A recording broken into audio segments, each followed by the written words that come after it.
Hello बच्चों, नमस्कार। बच्चों, आज की क्लास में हम लोग स्टडी करने वाले हैं रासायनिक अभिक्रियाएं एवं रासायनिक अभिक्रियाओं के समीकरण को कैसे लिखते हैं, समीकरणों को कैसे संतुलित करते हैं, यानी कि रासायनिक समीकरण के बारे में जो भी इम्पोर्टेंट चीज़ें हैं हम लोग उनका अध्ययन करेंगे। तो सबसे पहले हम लोग देखेंगे कि रासायनिक अभिक्रियाएँ क्या होती हैं। रासायनिक अभिक्रियाओं को समझने से पहले हम लोग एक टर्म समझ लेते हैं। टर्म हमारा क्या है? रासायनिक परिवर्तन। आप लोग समझिए, जो केमिकल चेंज होता है वो क्या होता है, रासायनिक परिवर्तन क्या होता है। आप लोग समझिए, जैसे कोई पदार्थ है और अगर पदार्थ की जो मूल अवस्था है, पदार्थ की मूल अवस्था में क्या हो जाए, मूल अवस्था में परिवर्तन हो जाए। समझिए, जैसे कि अगर आपके पास कोई पदार्थ है और उस पदार्थ की मूल अवस्था में क्या हो जा रहा है, परिवर्तन होना, क्या कहलाता है? रासायनिक परिवर्तन कहलाता है। जैसे आप लोग देखते होंगे, जो दूध का फटना होता है, क्या दूध का फटना, दूध का फटना क्या कहलाता है?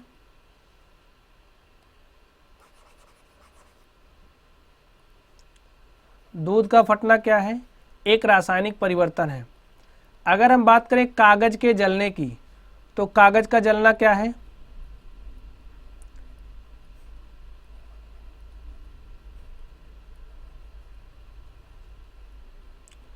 एक रासायनिक परिवर्तन है।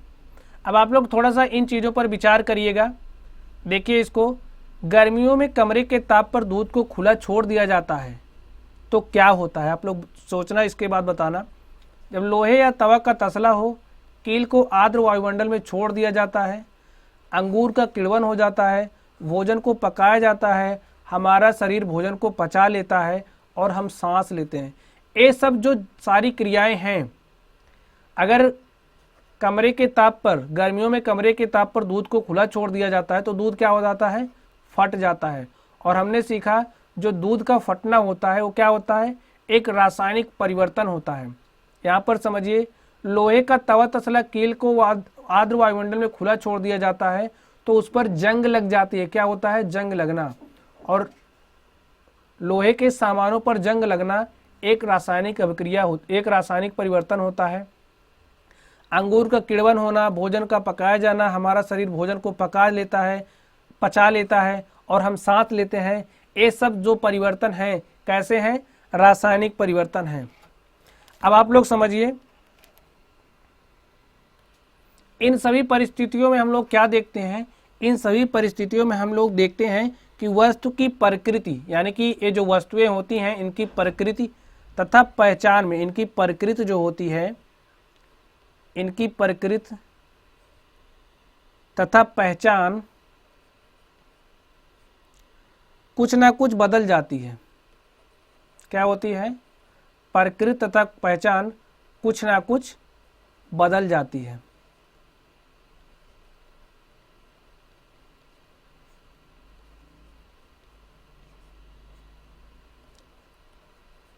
यानी कि एक तरह का परिवर्तन ही होता है, एक तरह का परिवर्तन होता है।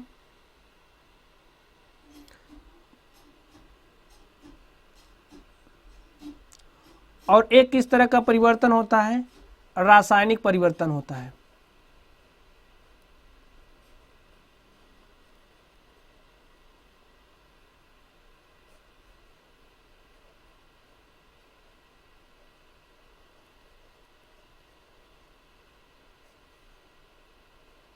और अगर कोई रासायनिक परिवर्तन होता है, अगर कोई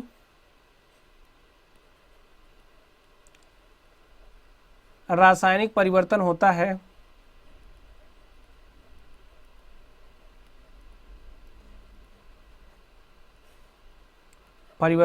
है तो हम कह सकते हैं,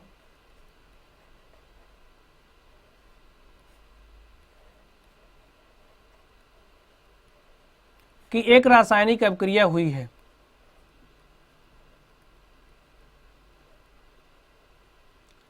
कि एक रासायनिक अभिक्रिया हुई है।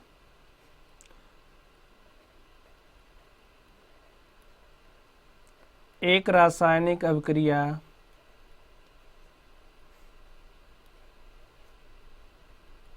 हुई है। यहाँ पर आप लोग देखते रहे हैं कि एक तरह का रासायनिक परिवर्तन हो रहा है, तो इसको हम कह सकते हैं कि एक रासायनिक अभिक्रिया हुई है। अब किस तरह के चेंजेज होने पर हम लोग कहेंगे कि रासायनिक अभिक्रिया हुई है, हमें कैसे पता चलेगा कि रासायनिक अभिक्रिया हो रही है? तो चलिए हम लोग देखते हैं। अगर कोई पदार्थ है, आप लोग समझिए,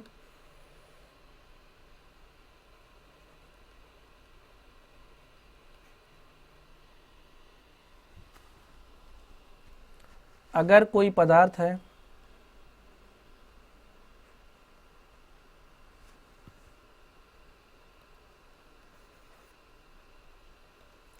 अगर किसी पदार्थ की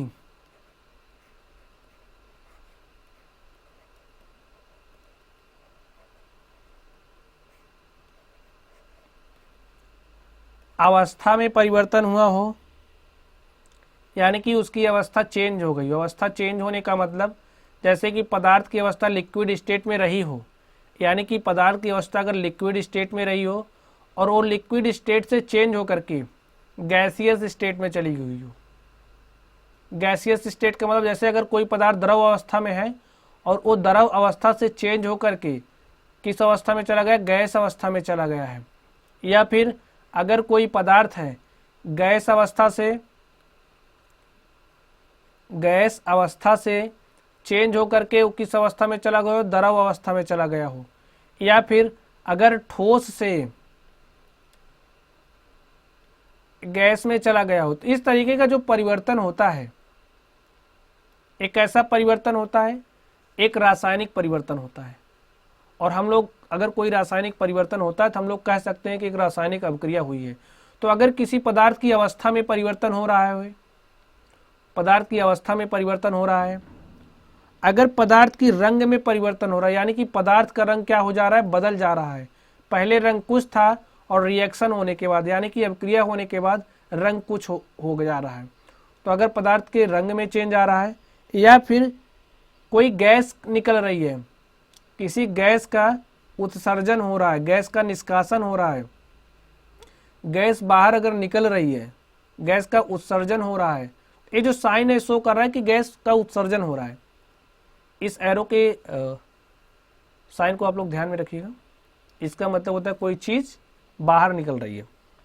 या फिर अगर कोई पदार्थ है और उसके तापमान में परिवर्तन हो रहा है, क्या हो रहा है, उसके तापमान में परिवर्तन हो रहा है, तो हम लोग कह सकते हैं कि एक रासायनिक अभिक्रिया हुई है।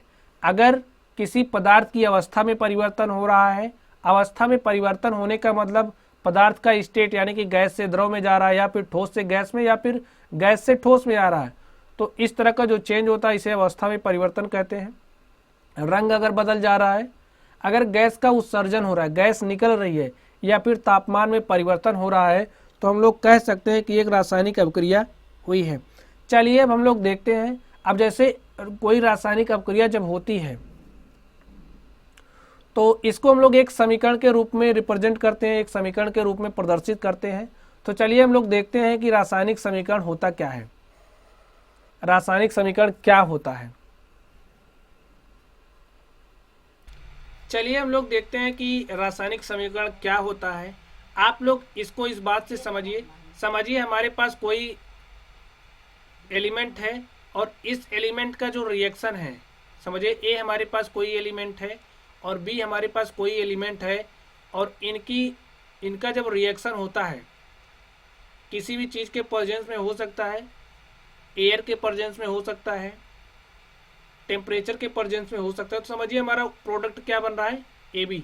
यानी कि जब हम ए को बी में मिलाते हैं तो हमारे पास प्रोडक्ट में क्या बन रहा है, ए बी।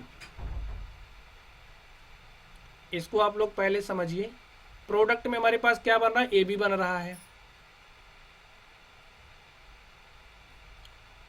अब ए जो ए है, ए जो बी है, ए एक तत्व है, ए एक एलिमेंट है और ए दूसरा एलिमेंट है, और जब हम दोनों एलिमेंट को ऐड करते हैं तो इनको किस तरह के साइन से दिखाते हैं, ए और बी से। समझिए हमारे पास कोई इस तरह का पाथ टेस्ट ट्यूब है समझिए, और हमारे पास इसमें ए है, हमें इसको बी में मिलाना है, बी को इसमें मिलाना है। इसको हम लोग कैसे रिप्रेजेंट करेंगे समीकरण के रूप में, ए प्लस बी। ठीक है, अब जब ये दोनों रिएक्शन कर रहे हैं तो रिएक्शन करने के बाद जो प्रोडक्ट बन रहा है, क्या बन रहा है, ए भी कोई प्रोडक्ट बन रहा है, तो इसे हम लोग क्या कहते हैं, उत्पाद कहते हैं। आप लोग समझते रहिए, इसे हम लोग क्या कहते हैं, उत्पाद कहते हैं। और ए कोई एलिमेंट है और ए कोई एलिमेंट है, तो इसे हम लोग क्या कहते हैं, इसे हम अभिकारक कहते हैं। क्या कहते हैं, अभिकारक कहते हैं।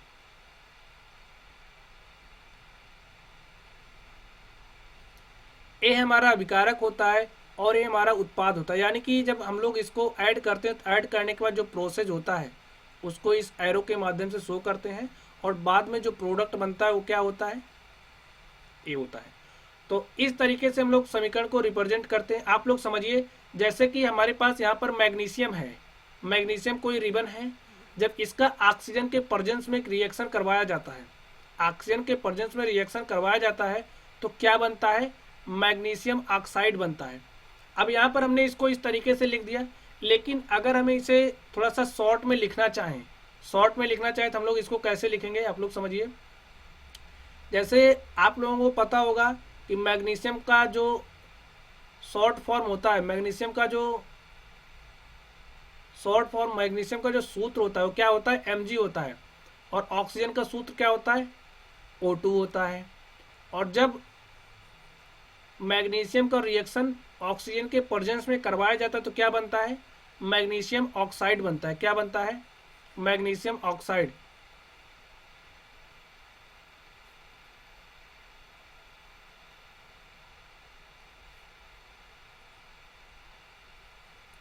मैग्नीशियम ऑक्साइड बनता है। ये हमने क्या बताया, ये हमने कहा ये हमारा क्या होता है, अभिकारक होता है। इसको हम लोग क्या कहते हैं, यानी कि जो भी हमारे लेफ्ट हैंड साइड होता है, लेफ्ट हैंड साइड का मतलब एक किस तरह से है, एक किस साइड है, लेफ्ट हैंड साइड है, और ये हमारा राइट हैंड साइड है। लेफ्ट हैंड साइड वाले को हम लोग अभिकारक कहते हैं, यानी कि रिएक्टेंट्स होते हैं। और जो हमारा राइट साइड का होता है, राइट हैंड साइड वाला होता है, इसे हम लोग प्रोडक्ट कहते हैं।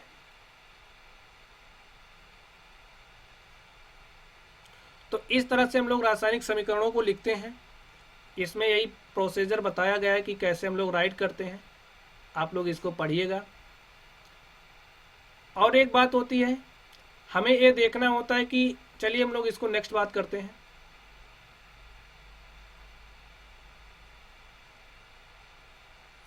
देखिए, इसको हमें समीकरण को संतुलित करना देखना होता है कि हमारा जो समीकरण है वो संतुलित है कि नहीं है। समीकरण संतुलित कब होता है, आप लोग समझिए। जैसे कि हमारे पास, चलिए हम इसको थोड़ा सा और आगे लिखते हैं। हमारे पास है Mg प्लस O2, यानी कि मैग्नीशियम का रिएक्शन जब हम लोग ऑक्सीजन के प्रेजेंस में करवाते हैं तो क्या बनता है, मैग्नीशियम ऑक्साइड बनता है। तो आप लोग यहाँ पर देखिए, यहाँ पर जो Mg है, Mg एलिमेंट है, इसका हमारे पास कितना एटम है, कितना मॉलिक्यूल है, एक। और यहाँ पर ये कितना है, 2 है। और ये इस प्रोडक्ट की तरफ देखिए, प्रोडक्ट की तरफ हमारे पास ऑक्सीजन कितना है, 1 है, जबकि इधर 2 है। तो इसको हम लोग कैसे बैलेंस करेंगे, इसको हम लोग कैसे संतुलित करेंगे। तो संतुलित करने के लिए देखिए, यहाँ पर हम लोग क्या कर देंगे, ट्वाइस से मल्टीप्लाई कर देते। यहाँ पर 2 Mg हो गया और ऑक्सीजन 2 हो गया। यहाँ पर Mg 1 है, इसको हम लोग कुछ इस तरीके से मल्टीप्लाई कर देंगे और हमारा जो फाइनल हो जाएगा कुछ इस तरीके से हो जाएगा। Mg प्लस O2 मिल करके क्या बना रहे हैं, 2Mg, यानी कि हमारे लेफ्ट हैंड साइड का जितना मास है वो उतना मास राइट हैंड साइड का भी होना चाहिए। कहने का मतलब, जो लेफ्ट हैंड साइड के परमाणु हैं, जो लेफ्ट हैंड साइड के परमाणु हैं, इनकी हम लोग गिनती करते। देखिए यहाँ से आप लोग देखिए, यहाँ पर हमारे पास Mg का कितना परमाणु है, 1 है। O2 का कितना है, 2 है। और इधर देखिए राइट हैंड साइड Mg का कितना है, 1 है। mg ओ का कितना है 1 है और mg का कितना है 1 है, जबकि इधर हमारे पास 2 है ना। तो इसको 2 बनाने के लिए हम लोग क्या करेंगे, यहाँ पर 2 से मल्टीप्लाई करेंगे। ओ देखिए हमारे पास 2 हो जा रहा है और mg भी 2 हो रहा है, और mg को बैलेंस करने के लिए यहाँ पर हम 2 से मल्टीप्लाई करेंगे। तो इस तरीके से हमारे पास क्या हो जाएगा 2mg plus O2 is equal to twice times of MgO, जैसा कि हमने यहाँ पर लिखा। इस बात का आपको ध्यान रखना है। अभी हम लोग समीकरणों को जो संतुलित करना होता है हम लोग सीखेंगे कि समीकरणों को संतुलित कैसे करते हैं। अब तक हमने सीखा कि जैसे कि हमारे पास कोई भी रासायनिक समीकरण है तो उस रासायनिक समीकरण को हम लोग कैसे लिखते हैं, आप लोग समझ गए होंगे। तो चलिए हम लोग देखते हैं संतुलित रासायनिक समीकरण का महत्व क्या होता है। आप लोगों ने द्रव्यमान संरक्षण का नियम पढ़ा होगा, उसने आपने सीखा था, क्या सीखा था कि किसी भी रासायनिक अभिक्रिया में, जैसे कोई भी रासायनिक अभिक्रिया हो रही है तो रासायनिक अभिक्रिया में द्रव्यमान का ना तो निर्माण होता है और ना ही विनाश होता है। यानी कि अगर कोई भी रासायनिक अभिक्रिया हो रही है तो उस रासायनिक अभिक्रिया में, किसी भी रासायनिक अभिक्रिया में द्रव्यमान का ना तो निर्माण होता है और ना ही विनाश होता है। अर्थात किसी भी रासायनिक अभिक्रिया के उत्पाद तत्वों का कुल द्रव्यमान, यानी कि जो उत्पाद हो, देखिए इधर उत्पाद होता है यानी कि इधर का जो मास होगा, कुल द्रव्यमान अभिकारक तत्वों के कुल द्रव्यमान के बराबर होता है। तो यहाँ पे हमारा अभिकारक होगा।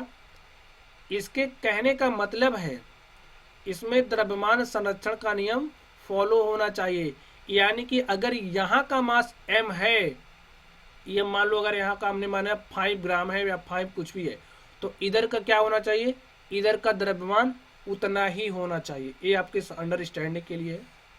यानी कि जितना मास अभिकारक का होना चाहिए उतना ही मास उत्पाद का होना चाहिए। तो दूसरे शब्दों में रासायनिक अभिक्रिया के पहले एवं उसके पश्चात तत्व के परमाणुओं की संख्या समान, तत्वों के परमाणु की संख्या समान रहती है। इसलिए हमें कंकाली समीकरण को संतुलित करना आवश्यक है। चलिए हम लोग देखते हैं, यहाँ पर एक रिएक्शन लिखा है, जैसे जिंक है प्लस सल्फ्यूरिक अम्ल है, इसका रिएक्शन करवाया जा रहा है। किस प्रोडक्ट क्या बन रहा है, जिंक सल्फेट बन रहा है और हाइड्रोजन गैस क्या हो रही है, रिलीज हो रही है। तो इसको हम लोग कुछ इस तरीके से लिख सकते हैं, ZnH2SO4 क्या बन रहा है, जिंक सल्फेट, यानी कि ZnSO4 प्लस H2। अब आप लोग देखिए क्या ये संतुलित है, क्या ये जो समीकरण आप लोग देख रहे हैं संतुलित है। तो देखिए यहाँ पर Zn का कितना परमाणु है, Zn का 1 परमाणु है। हाइड्रोजन के कितने एटम है, हाइड्रोजन के कितने मॉलिक्यूल है, 2 मॉलिक्यूल है। और सल्फर के देखिए कितना है,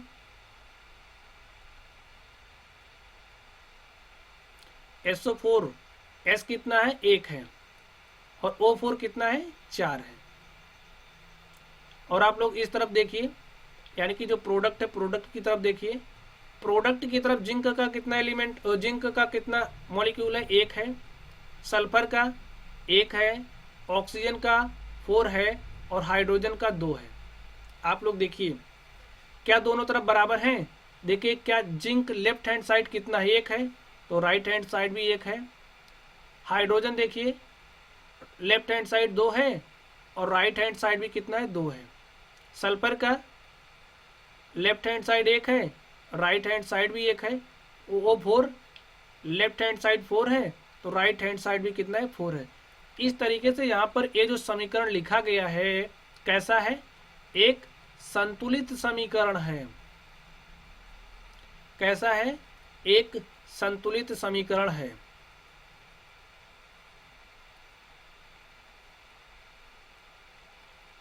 इस तरह से यह एक संतुलित समीकरण है, यानी कि जो अभिकारक का द्रव्यमान है वो उत्पादन के द्रव्यमान के बराबर है।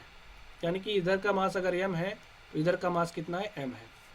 चलिए अब हम लोग नेक्स्ट देखते हैं। नेक्स्ट वही किया गया है जो अभी हमने आपको करके दिखाया। तो ये समीकरण कैसा है, संतुलित है। चलिए हम लोग देखते हैं कि अगर हमारे पास देखिए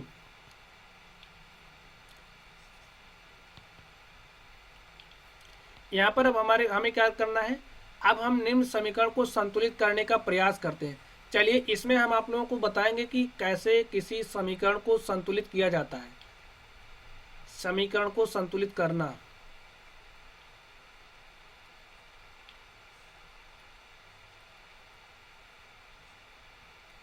समीकरण को संतुलित करना।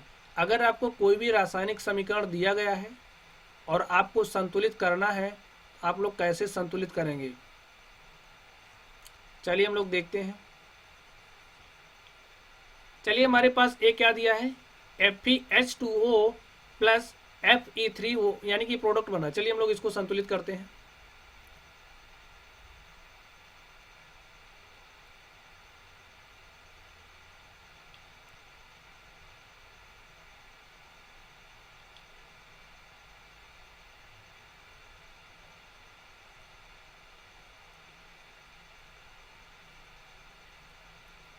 Fe प्लस H2A मिल करके बना रहे हैं फेरिक ऑक्साइड,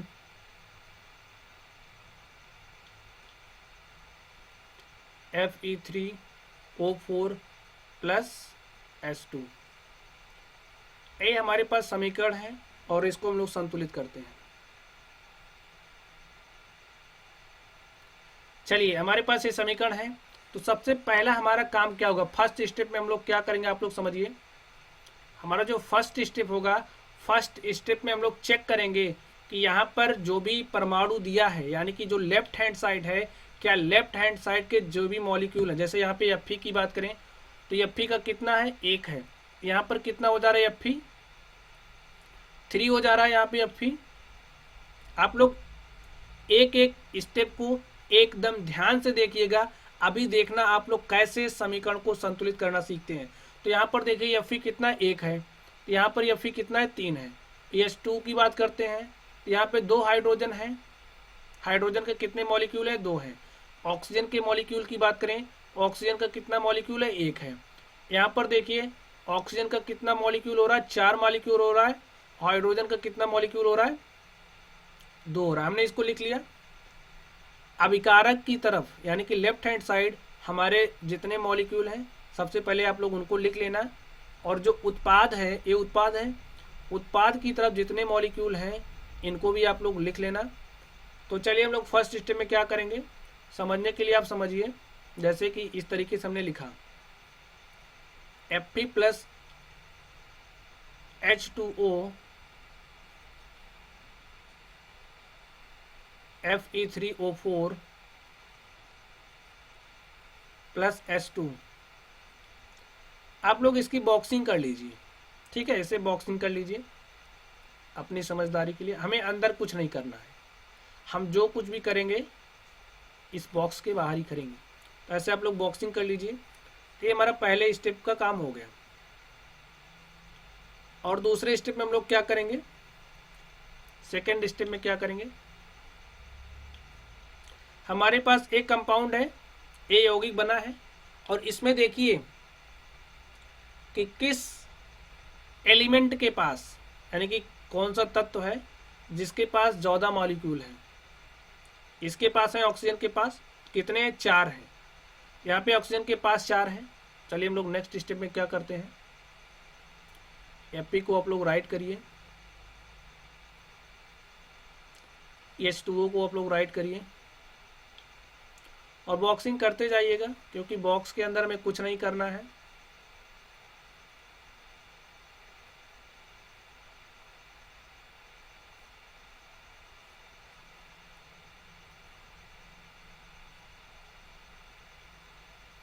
इस तरीके से आप लोग कर लीजिए। देखिए ऑक्सीजन का 4 मॉलिक्यूल है यहाँ पर हम लोग अगर सोचो, यहाँ पर अगर हम, यहाँ पे ऑक्सीजन 1 है ना, यहीं पर ऑक्सीजन है, तो ऑक्सीजन को 4 हम कैसे कर सकते हैं, अगर यहाँ पर हम लोग 4 से मल्टीप्लाई कर दें, किससे, यहाँ पर अगर हम लोग 4 से मल्टीप्लाई कर दें तो ऑक्सीजन कितना हो जा रहा है, 4 हो जा रहा है।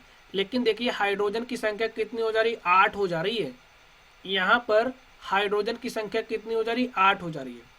और देखिए यहाँ पर कहीं हाइड्रोजन नहीं है, तो अगर यहाँ पर हम 4 से मल्टीप्लाई कर दें, देखिए यहाँ पे 8 हाइड्रोजन हो गया और यहाँ पर भी 8 हाइड्रोजन और 4 ऑक्सीजन हो गया। चलिए हम लोग Fe3 की बात करते हैं। इसमें देखिए यहाँ पर Fe3 है, यानी कि यहाँ पर जो Fe है, Fe के कितने मॉलिक्यूल है, 3 मॉलिक्यूल है। यहाँ पर Fe का कितना मॉलिक्यूल है, 1 है। तो इसको हम लोग कैसे करेंगे,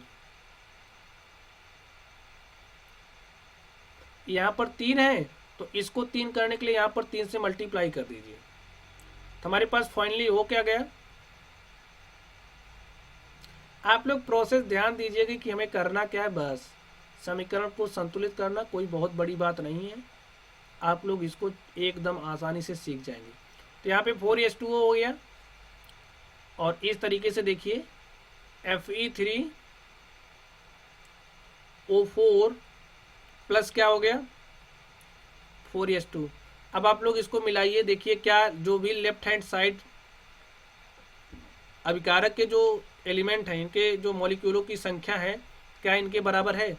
देखिए यहाँ पर 3 Fe है, यहाँ पर भी 3 Fe हो गया। यहाँ पर हाइड्रोजन कितना, 8 है, तो यहाँ पर भी 8 हाइड्रोजन हो गया, हाइड्रोजन के 8 मॉलिक्यूल हो गए। यहाँ पर देखिए ऑक्सीजन के मॉलिक्यूल 4 है, यहाँ पर भी 4 हो गए। तो इस तरीके से हमारा संतुलित समीकरण ये हो गया।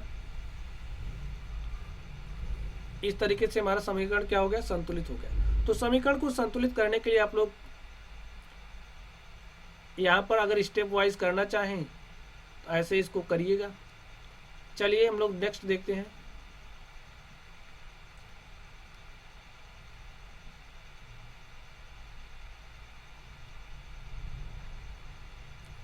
इसको पढ़ करके आप लोग करेंगे तो करते रह जाइएगा। आप लोग आसान से तरीके का फॉलो करिए, आसान से तरीके को फॉलो करिएगा। चलिए हम लोग नेक्स्ट देखते हैं। देखिए वहाँ पर समीकरण हमने जिस तरीके से संतुलित किया, हमारे पास 3Fe आया था, 4H2O, Fe3O4, 4 times of H2O, समीकरण संतुलित हो गया था इस तरीके से। अब हमारे पास नेक्स्ट स्टेप क्या होगा, 4 स्टेप में हम लोग क्या करेंगे, इस संतुलित समीकरण की जांच के लिए हम समीकरण में दोनों ओर के तत्वों के परमाणु, यानी कि जितने भी एलिमेंट हैं, जितने भी तत्व हैं, तत्वों के परमाणुओं की संख्या का परिकलन करते हैं। हमने अभी जैसा आपको करके दिखाया, लेफ्ट हैंड साइड के जितने भी एलिमेंट हैं, सबके जो भी मॉलिक्यूल हैं, उनकी संख्या क्या होनी चाहिए, बराबर होनी चाहिए, किसके, राइट हैंड साइड वाले के। तो इस तरीके से हमने चेक किया था कि हमारा समीकरण क्या हो गया था, संतुलित हो गया था। चलिए अब हम लोग नेक्स्ट देखते हैं। नेक्स्ट हमारे पास क्या है, नेक्स्ट स्टेप। तो नेक्स्ट स्टेप में हम लोग क्या करेंगे, भौतिक अवस्था के संकेत लिखना। अभी हमने समीकरण लिखा, तो उस समीकरण से पदार्थ में किस तरह का भौतिक परिवर्तन हो रहा है, आपने इसको नहीं लिखा। पदार्थ की जो आपने समीकरण लिखा, उस समीकरण में क्या कुछ पता चल रहा था कि कौन सा सॉलिड स्टेट में है, यानी कि कौन सा ठोस में है, कौन सा द्रव में है और कौन सा गैस में, इस तरह हमको इसके बारे में कोई जानकारी नहीं हो रही थी। तो संकेतों को हम लोग कैसे लिखेंगे, अगर हमारे पास कोई पदार्थ है वो चेंज हो रहा है द्रव में, तो द्रव का हम लोग संकेत क्या यूज करेंगे, यल, यानी कि लिक्विड। अब गैस में चेंज हो रहा है तो गैस में क्या होगा, जी हम लोग लिखते हैं। अगर ठोस में बदल रहा है, ठोस के लिए हम लोग कौन सा संकेत यूज करते हैं, एस। अगर कोई जलीय सॉल्यूशन है, कोई अगर जलीय सॉल्यूशन है, जलीय विलयन बन रहा है, तो इसके लिए हम लोग AQ यूज करते हैं। क्या यूज करते हैं, AQ। और AQ का मतलब होता है एक्वा। क्या होता है, एक्वा। चलिए अभी हमने समीकरण को कुछ इस तरीके से संतुलित किया था। अब इसमें हम लोग देख लेते हैं कौन सा सॉलिड स्टेट में था और कौन सा गैस स्टेट में है और कौन सा जलीय है। ठीक है, यहाँ पर देखिए Fe किस स्टेट में था, ऐसे हम लोग शो करेंगे, ऐसे हम लोग लिख देंगे कि Fe किस स्टेट में, सॉलिड स्टेट में। ये जो हमारे H2O है, यानी कि वाटर किस में है, गैस में, यानी कि वाष्प का यानी कि Fe का जो रिएक्शन है वाष्प की उपस्थिति में करवाया गया, और लास्ट में बन क्या रहा था, सॉलिड में, और एक क्या है, गैस है। तो कुछ ध्यान दीजिए आप लोग, यहाँ पर ध्यान दीजिए, समीकरण में H2O के साथ G चिन्ह का उपयोग किया गया है। यह दर्शाता है कि अभिक्रिया में जल का उपयोग भाप के रूप में हुआ है। किस रूप में हुआ है? जल का उपयोग भाप के रूप में किया गया। आप लोग समझिए, आपके पास वाटर है तो वाटर का जो गैसियस स्टेट क्या होता है, यानी कि वाटर का गैसियस स्टेट भाप ही तो होता है। तो रिएक्शन किसकी उपस्थिति में करवाया गया? भाप की। प्रायः हर समीकरण में भौतिक अवस्था को शामिल नहीं किया जाता है जब तक कि यह आवश्यक ना हो। ठीक है, कभी कभी अभिक्रिया की परिस्थितियां जैसे कि ताप, दाब, उत्प्रेरक आदि को भी तीर के निशान के ऊपर नीचे दर्शाया जाता है। अभी आप लोग देखेंगे, अभी तो ये नॉर्मल समीकरणों को आप लोग सॉल्व कर रहे हो, जब थोड़े से मुश्किल क्वेश्चनों को सॉल्व करना होगा, रिएक्शन को देखना होगा कि कुछ ऐसे रिएक्शंस होते हैं जिनमें जो अभिक्रिया होती है, अभिक्रिया की जो दर होती है बहुत स्लो होती है या फिर बहुत तेज होती है। तो इनको कंट्रोल करने के लिए उत्प्रेरकों का यूज किया जाता है। किसका? उत्प्रेरकों का यूज किया जाता है, आप लोग ये जानते रहिए। या फिर जब हम लोग किसी चीज़ के प्रेजेंस में कोई रिएक्शन करवाते हैं, जैसे यहाँ पर देखिए, यहाँ पर क्या हो रहा है, सूर्य के प्रकाश में रिएक्शन करवाया जा रहा है। तो हमें यह दर्शाने के लिए कि रिएक्शन किसके प्रेजेंस में हो रहा है, ऐसे जो एरो होता है, एरो को ऊपर क्या करते हैं, राइट कर लेते हैं। तो इस बात को आप लोग समझते रहिएगा, बस इस बात को जानते रहिए, रटने की ज़रूरत है नहीं। चलिए अब हम लोग नेक्स्ट देखते हैं।